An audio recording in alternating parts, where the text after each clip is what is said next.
Hi everyone, my name is Mark. I'm back here at the Egg to give you a bit more information about London as a whole. So I'll be focusing on a bit of culture, things to do, and then some pronunciation of a few places. Okay, so first of all, I'll start off with a bit of culture. As you all know, that London is quite an old city, so it's got like hundreds of years of history, famous people living there.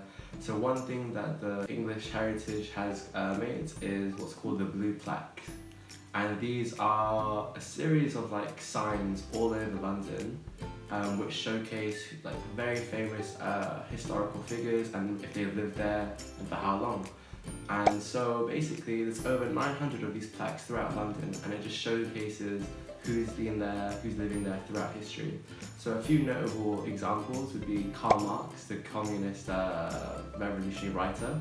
He also lived in London, and there is a plaque in Dean Street, so in Westminster, showcasing where he lived. Another example would be Jimi Hendrix. So some places around London will have this blue plaque, and it will showcase the name, the date of birth, and the date of death, and how long they lived there. And so Jimi Hendrix has a few buildings where he's recorded or stayed in. And the final example would be Ho Chi Minh, the founder of modern Vietnam. He actually lived in London and he worked at this place called the Carlton Hotel, which is again in Westminster. And so basically these blue plaques or signs showcase where people have lived throughout London, and there are quite a few famous people. And there's over 900 of these, and so if you want you can go on a little tour and try and find every single one. It's a bit of a historical sort of cultural adventure.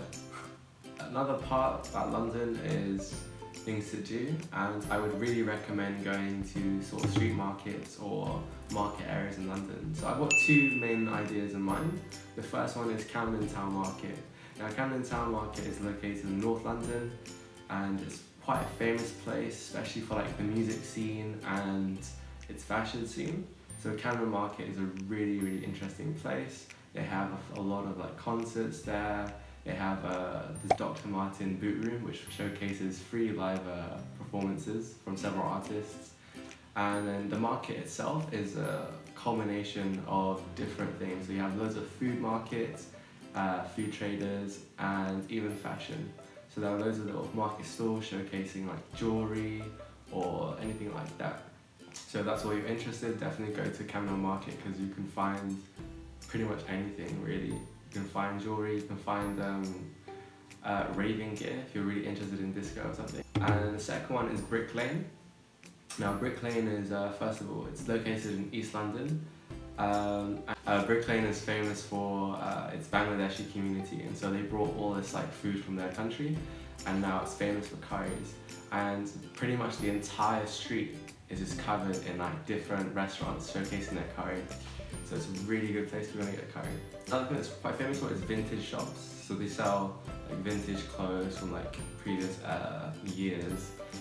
Very famously, there's one place called Blitz where they sell really old style clothes. So you can find a lot of Burberry trench coats there. So these are the really interesting things to do in London. Okay, so one final thing about London, it's a little bit of advice, a little tip, is that many places in London have a specific name, but its pronunciation is slightly different. So here's a quick guide to sort of help you settle in, help you blend in with the locals. Finally, just a little tip, bit of advice on how to sort of get around London. Many places in London do not have a very obvious or clear pronunciation of certain words. The main reason is so many Londoners will have a different accent and they won't pronounce their R's. So the first one that I will show you is this one. So how would you pronounce this? And it's actually pronounced Aldwych. Okay. Give you another example. So this word here, it's actually pronounced Chiswick. And another one, this one's quite a common one that people tend to get confused. This one. And it's actually pronounced Leicester Square, not Leicester, as many people seem to say. A few other examples would be this one, which is actually pronounced Ruislip, so Ruislip. Another one which is quite a common one, is this one. And many people call it Woolwich. It's actually Woolwich. And finally, another place that I have heard a lot of people pronounce incorrectly is this one. And it's not Tottenham, it's Tottenham. Okay? So just a bit of advice is that sometimes in London, the pronunciation of places is very different from how it's spelled. Okay? And thank you very much for watching. If you want to see more videos, please subscribe here. And thank you very much for watching. Take care.